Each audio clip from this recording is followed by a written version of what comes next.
अस्सलाम वालेकुम जी, कैसे हैं आप सब लोग। उम्मीद है आप सब खैरियत से होंगे। आज हम डिस्कस करेंगे रियल एनालिसिस में मैपिंग्स क्या होती हैं। हम जानते हैं कि कोई भी फंक्शन एक रिलेशन होता है, ठीक है। फंक्शन को पढ़ने का तरीका हमें पता है, Y as a function of X, ठीक है। अब क्या रिलेशन भी फंक्शन होता है? रिलेशन फंक्शन हो भी सकता है या नहीं भी हो सकता, ठीक है। अब इसको हम सेट से समझते हैं, ठीक है। हमने यहाँ पे ए सेट लिया है और बी सेट लिया है, ठीक है। ए का बी से रिलेशन है, क्या ये रिलेशन फंक्शन है या एक रिलेशन ही है? अब हम मैपिंग्स को डिस्कस करते हैं। मैपिंग होती क्या है? मैपिंग हमें बताएगी क्या ये रिलेशन ही है या फंक्शन है, ठीक है। मैपिंग बहुत तरह की है। One to one, one to many, many to one, many to many, ठीक है।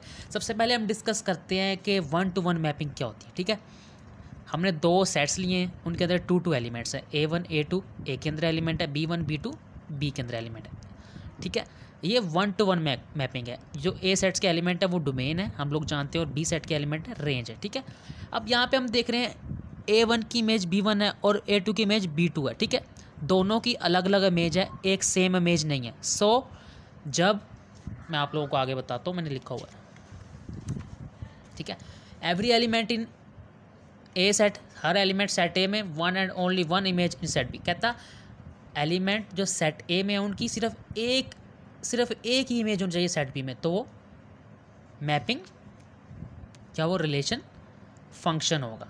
अदरवाइज अगर एक से ज़्यादा इमेज होगी तो वो रिलेशन फंक्शन नहीं होगा।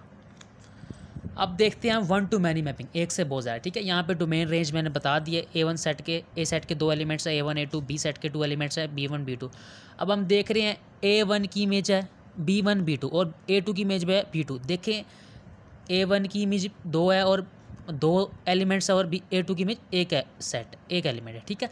तो यहाँ पे देख रहे हैं image of A1 B1 B2 and image of A2 B2। लेकिन हमने तो कहा था अगर कोई रिलेशन फंक्शन होगा तो उसके लिए एक ही A1 की इमेज एक ही होनी चाहिए और A2 की इमेज एक होनी चाहिए। यहाँ पे A1 की टू इमेजेस आ गई तो ये रिलेशन फंक्शन नहीं है, because every element set A has more than one image in set B. So ये मैपिंग्स है, ठीक है। अब हम लोगों ने क्या डिस्कस किया, मैं रिपीट करता हूँ एक दफ़ा। हम जानते हैं फंक्शन एक रिलेशन होता है। फंक्शन को पढ़ने का तरीका Y as a function of X, ठीक है। अब क्या रिलेशन फंक्शन हो सकता है और नहीं भी हो सकता। हमने यहाँ पे टू सेट्स लिए, सेट ए सेट बी। क्या ये रिलेशन फंक्शन है? ये सिंपल रिलेशन ही है, ठीक है। इसको हम मैपिंग की मत समझते हैं। मैपिंग में हमने वन टू वन मैपिंग किया। अगर ए सेट के एलिमेंट्स की इमेजेस, हर एलिमेंट की एक एक इमेज ही होगी तो वो फंक्शन रिलेशन होगा। अदरवाइज़ अगर यहाँ पे नेक्स्ट क्वेश्चन में हम देख रहे हैं A1 की टू इमेजेस हैं और A2 की इमेजेस हैं, मतलब हमने कहा था अगर ए सेट के एलिमेंट की बी सेट में एक ही इमेज होगी तो वो रिलेशन फंक्शन होगा, अदरवाइज फंक्शन नहीं होगा। तो ये फंक्शन नहीं है, ये relation. So every element in set A has more than one image in set B, so this is not a function. Okay, let's talk about the bijective function. किसी भी function को बाइजेक्टिव फंक्शन होने के लिए one and one and onto function होना ज़रूरी होता है। अब वन एंड वन फंक्शन मैं डिस्कस कर चुका हूँ, मैपिंग में बता चुका हूँ। अब ऑन टू फंक्शन क्या होता है? बाइजेक्टिव के लिए वन एंड वन भी ज़रूरी है, ऑन टू भी ज़रूरी है। ऑन टू क्या होता है?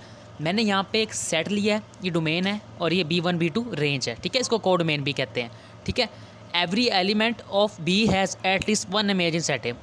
हर बी का जो एलिमेंट है उसकी at least one image set A में होनी चाहिए, एटलीस्ट वन होनी चाहिए।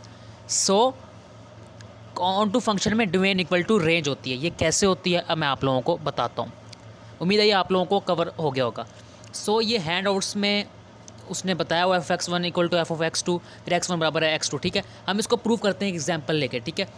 3x+4 मैंने एक फंक्शन ले लिया, दोनों को मैं one and onto function prove करूँगा। ये बाइजेक्टिव प्रूव हो जाएगा। x1 रिप्लेस किया x से, फिर x2 रिप्लेस किया x से, ठीक है। f(x1) बराबर है x2 के, ठीक है। यहाँ पे x1 बराबर है x2 का, यही हमने प्रूव करना था। तो ये फंक्शन हो गया वन एंड वन, उसने बता दिया, ठीक है। वन एंड वन फंक्शन मैं बता चुका हूँ, ऑन टू मैं बता चुका हूँ, ठीक है। अब फंक्शन एक गिवन है, अब इसको ऑन टू प्रूव करना है, तभी बाइजेक्टिव होगा ना, वन एंड वन होगा ना ऑन टू होगा। देखिए हमने लेट कर लिया इसको y इक्वल टू f(x), यही हमने प्रूव करना है, ठीक है। इस फंक्शन को y के बराबर लेट कर लिया, यहाँ से x की वैल्यू निकाली, x की वैल्यू को ओरिजिनल इक्वेशन में पुट कर दिया, f(x) बराबर है y के आगे, यही प्रूव करना, तो ये ऑन टू प्रूव हो गया।